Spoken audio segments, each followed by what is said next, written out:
আসসালামু আলাইকুম। NR cooking হাউসের পক্ষ থেকে সবাইকে স্বাগতম। আজকের রেসিপি কাঁচা পাকা আমের চাটনি। চাটনিটি তৈরি করছেন একজন। আপনাদের সুবিধার্থে আমি শুধু বলে দিচ্ছি উপকরণ কি কি লাগবে। এজন্য আমি চাটনি তৈরি করতে আমি হালকা কাঁচা বা পাকা আম নিয়ে নিচ্ছি 1 বাটি পরিমাণ। আমটি পুরোপুরি পাকা নাই, হালকা পাকা। আজকের রেসিপি কাঁচা পাকা আমের চাটনি।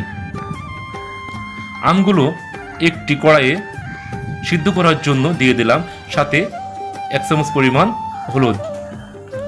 ঢেকে দিলাম, যতক্ষণ না সিদ্ধ হবে ততক্ষণ আমগুলো ঢেকে দিতে হবে এবং নেড়ে দিতে হবে। আমগুলো প্রায় সিদ্ধ পর্যায়ে, অনবরত নাড়তে হবে। দেখুন আমগুলো একেবারে হালুয়ার মতো হয়ে গেছে, মিক্সড হয়ে গেছে। এ পর্যায়ে আমগুলো নামিয়ে রাখতে হবে। অন্য একটি কড়াই নিয়ে নিলাম। এখন দিয়ে দিলাম জিরা, 1 চামচ জিরা, 1 চামচ মহুরি, আস্তা ধনিয়া 1 চামচ পরিমাণ নিয়ে নিলাম, পাঁচফোড়ন নিয়ে নিলাম 1 চামচ এবং কয়েকটি শুকনো মরিচ নিয়ে নিলাম এবং নিয়ে নিলাম কয়েক টুকরো তেজপাতা এবং দারচিনি। এগুলো ভালো করে ভেজে নিতে হবে। খেয়াল রাখতে হবে মিশ্রণটি যেন পুড়ে না যায়।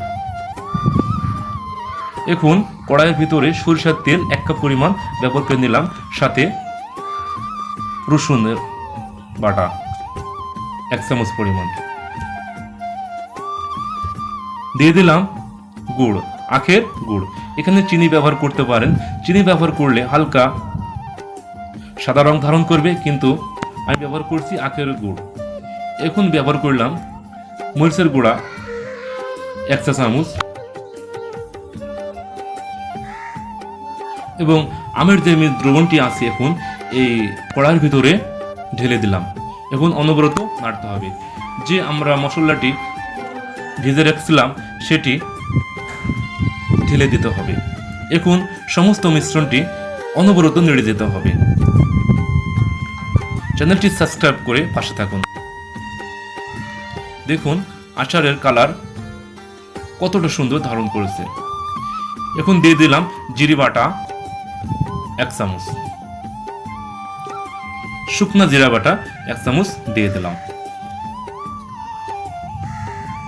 অনবরত নেড়ে যেতে হবে। দেখুন আমার আচার প্রায় শেষ পর্যায়ে। এভাবে আচার তৈরি করলে 1 বছর ফ্রিজজাত করে খেতে পারবেন। রেসিপিটা অনেক সুন্দর। দয়া করে সবাই সাবস্ক্রাইব করবেন। আশা করি সবার ভালো লেগেছে। আসসালামু আলাইকুম, ভালো থাকবেন, ধন্যবাদ।